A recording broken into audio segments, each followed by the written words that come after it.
Yeah, so sure. So Damien Delem, I'm the country president for Schneider Electric in Singapore. I've been myself 6 years in Singapore now, but Schneider Electric has a long history here in Singapore because we've been here since 1973, so over 46 years.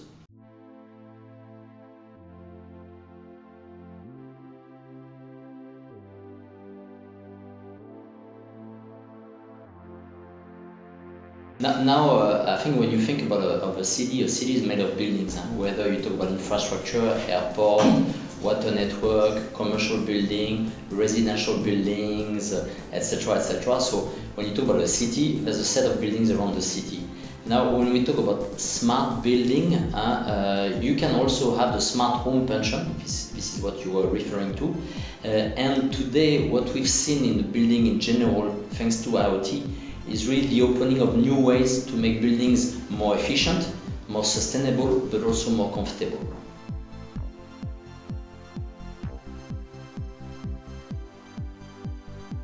Correct. That's exactly what we wanted to do, is really show that you can take an existing building, which is, as you say, 25 years old, and really make it one of the most sustainable, one of the most efficient buildings in Singapore. So basically, nowadays, thanks to technology, you can give buildings a second life. But a second life where there will also be role models when it comes to sustainability and efficiency.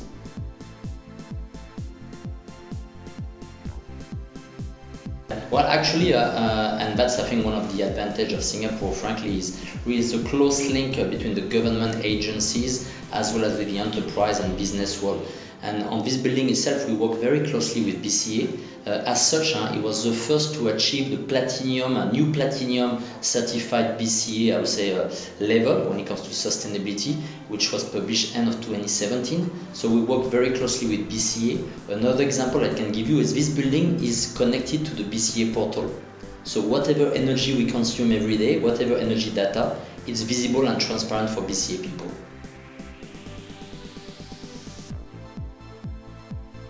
The right comfort level, if you want to be efficient, is probably around 23 or 24 degrees. Now, what we do, thanks to sensor technology, for example, if we take this room, okay, there's 5 of us in the room right now, which of course will create more heat than when the room is empty. So the sensors will detect the temperature in the room and will adjust the airflow. More people in the room, more people in one area, you probably need a higher airflow as well as maybe lower temperature of the air coming in. Less people, you reduce the airflow, you increase the temperature. Knowing that switching it on and off is not the right solution if you want to be sustainable, because you can understand that if you switch it off, the temperature will go up to 26, 27, 28, right? Maybe more, which of course will make it very uncomfortable for the first people to come in, plus will require a lot of energy to bring it down to the level you want, whether it's 18 or 22, 23, 24. When you look at the comfort level in one environment, so we talked about the temperature, and you're right, there's also the lighting level, there is also the air quality, whether it's a particle in the air or the level of CO2 in the air, the sound level, is your environment, your core environment noisy or quiet, right? So we track all this, and for example, on the lighting, we will adjust during the daytime for the office, for the desk next to the window. We might adjust the lighting level depending on the natural light we're getting. On the other hand, on the evening time, of course, we tend to dim up the light in the darker areas of the office so that it remains comfortable wherever you sit. And the same could apply with the air quality, for example, the humidity level, and for the sound is about tracking, so that if people are kind of concerned about the noise level in some areas, we can really understand what happened. We can go back to the history and see what happened there.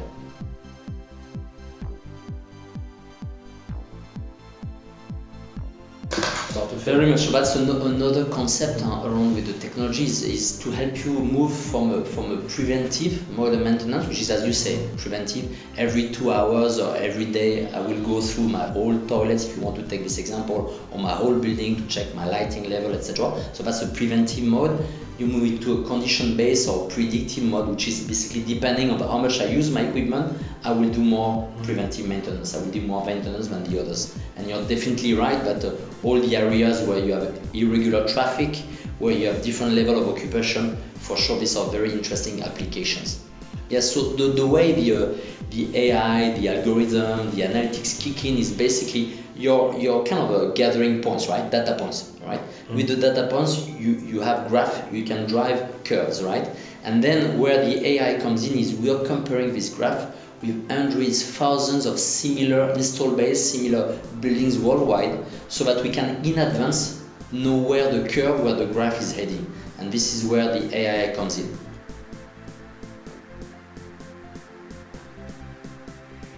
Yeah, so my own work, for example, we have a small device which is called PowerTag, right? It's a small sensor that you can put on your home circuit breaker, and it will help you start to monitor your energy consumption, but also get an alert if something is wrong.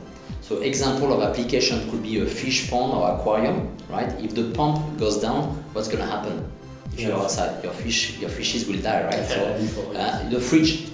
If the fridge goes off and you're not at home, what will happen? You go home in the evening and you'll have to throw away whatever is in your fridge. So this small device will allow you to really monitor the status of your critical loads, critical equipment at home, but also monitor your overall energy consumption. So that's one example of IoT application in the smart home environment. We of course starting using it very much in the manufacturing environment, in the office environment, but definitely we start to see some application in the home environment for application like the ones I mentioned. Okay. We talked quite a bit. How many minutes is that?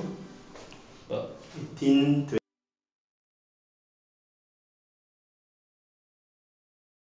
The thing, as I say, is to me one of the messages is really you can be more efficient while making your environment more comfortable and safer.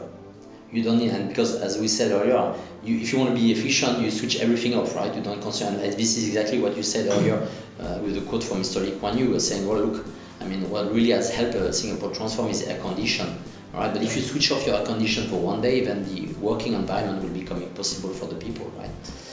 So